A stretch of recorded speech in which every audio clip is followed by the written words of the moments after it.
How's everybody? Good. Obviously, the big thing you want to do in practice each and every day is try to stack positive performance. I talked about that, so that focuses on improving, every player, play better. And the way you do that to me is you got to own up to your actions and decisions because, that's how you learn how to correct, every mistake, every bad decision that you make. And then you accumulate lessons learned, and those lessons learned help you perform, better every day, execute, do your job better, develop more confidence, and so you're always playing better tomorrow, and that's what we've tried to focus on this week. This is a little bit of a difficult preparation. It's a little different, kind of offense than what we've been seeing, and our players really got to stay focused to be able to do it the right way, and we're continuing to try to create the kind of balance we want on offense to be explosive offensive team. Okay, with that, we'll start with Chase, or not Chase. Do you have one? Charles. Sorry. Yeah, Coach, I just want to ask you about Amari Niblack. Just what kind of progress have you seen from him for him to get some first-team reps last week? Yeah, well, he's a guy that we're trying to use more and more. The learning curve is always the issue with young players, and being able to learn lessons and stack positive performance and be confident in more and more things that you can do. But definitely a guy that we think can be a weapon for us on offense, and he made a couple good plays in the last game, and hopefully we can build on that. I know last week on the radio show you talked about having hateful competitors on the team in the past. So who are some of the guys you were talking about, and have they been able to speak with this team and to inspire them with that? Well, we have some guys that I think do a really, really good job of creating a good example for how they practice, how they play, the mindset that they have, the mental toughness that they have. I'm not going to start mentioning names, but I do think those guys impact other people on the team, and I think it's important to have that if that's, attitudes are contagious. So when you got guys on the team that do that, I think that can become contagious as well. So when you got, negative people on your team, that can be contagious. I don't see a lot of that on this team. So I see guys, trying to do things the right way. We just got to do a better job of executing. You mentioned at the top that Vanderbilt's offense is a little different than what you've seen. What are a couple of the wrinkles that make it unique?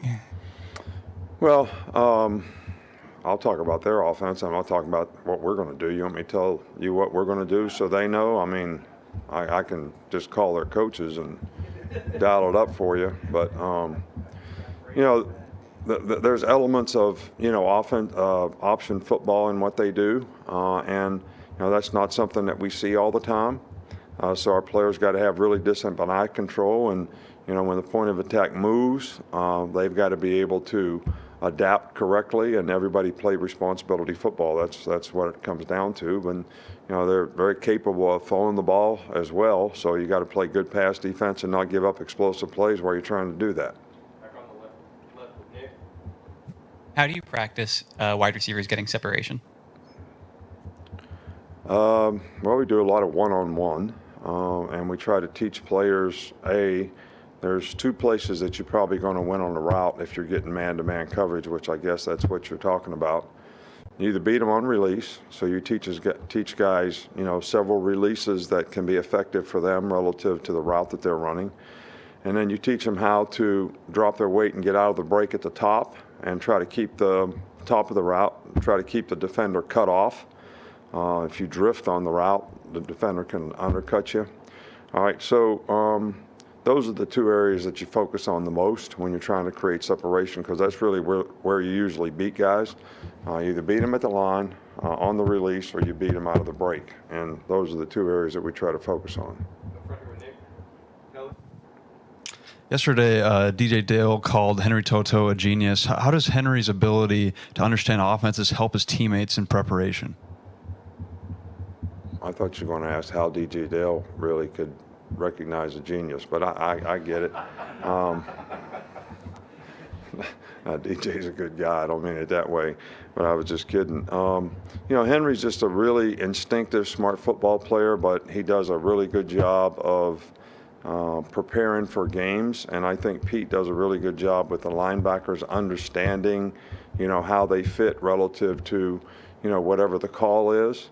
And Henry is one of those guys that, he gets it. He sees it almost like a coach. He's a great communicator, so I think because he makes calls up front, that really makes the other part of the front seven feel more comfortable and confident in what they're doing and how we can execute together as a group. I think the last one here is going to be James, unless we have a follow-up. I know you talked about Tyler Steen on Monday, but what about his character allowed him to adapt to the program right away? Well, Tyler's a bright guy. He's a hard worker. He's very steady in the way he goes about what he does. He's a good person, never has any issues or problems. I think he's really focused on, trying to be a good player. I think the players, here kind of embrace new guys, and he's certainly the kind of guy that's easy to embrace because he's, really got a positive personality and a fun guy to be around. You have one more here to finish up with Tony. Do you have an update on Aaron Anderson's status with his knee? We saw him kind of go through warm-ups before the game last week. I really was hopeful that we could get through one deal without having an injury update. The guy's practicing. He's making progress.